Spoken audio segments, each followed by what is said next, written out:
ذہن نشین کریں.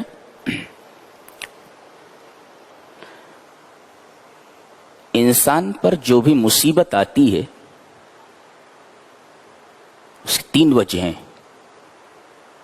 ریپیٹ کرتا ہوں, انسان پر جو بھی مصیبت آتی ہے اس کے 3 ریزنز ہوتے ہیں, 3 وجہیں ہوتی. پہلی وجہ وما اصابکم من مصیبت فبما کسبت ایدیکم, یہ جو تمہارے اوپر مصیبت آئی ہے یہ تمہارے ہاتھوں کی کمائی ہے. تم نے کرتوت ہی ایسے کیے ہیں کہ یہ مصیبت تمہارے اوپر آتی. یہ تمہارے کسی گناہ کی سزا ہے. تو ایک مصیبت تو آتی ہے جو کسی گناہ کی سزا ہوتی ہے.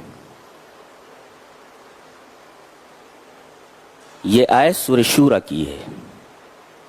سورہ تغابن میں اللہ نے فرمایا ما اصاب من مصیبت الا باذن اللہ, جو مصیبت تمہارے اوپر آتی ہے وہ اللہ کے حکم سے آتی ہے. کیا مطلب؟ اللہ کے حکم سے آتی ہے مطلب یہ ہے کہ اللہ کے حکم سے یہ جو مصیبت آئی ہے اس کا مقصد یہ ہے کہ تمہارے کسی گناہ کا کفارہ ہو جائے.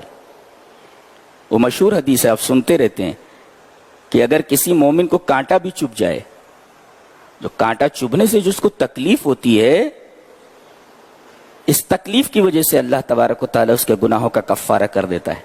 تو ایک مصیبت آتی ہے آپ کے گناہوں کو مٹانے کے لیے آتی ہے. یہ مصیبت بہت بڑی رحمت ہوتی ہے. اور تیسری وجہ اور تیسرا ریزن بہت ہی عجیب ہے, غور سے سنو.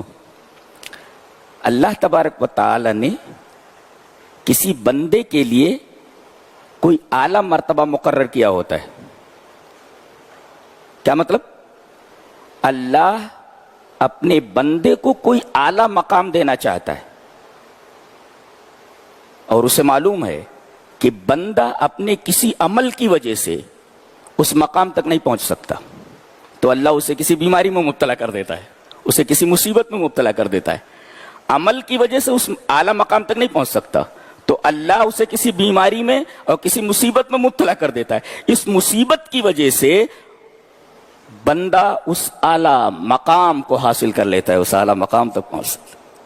اللہ, اس کا مطلب کوئی بیماری آئے, کوئی مصیبت آئے تو ہو سکتا ہے یہ مصیبت اللہ ہمیں اس وجہ سے دے رہا ہے, اس مصیبت میں اس وجہ سے مبتلا کر رہا ہے تاکہ اس اعلیٰ مقام کو ہم حاصل کر لیں جو ہم اپنے عمل کی وجہ سے حاصل نہیں کر سکتے. بہت گہری بات ہے, شاید آپ نے کبھی سنا ہو.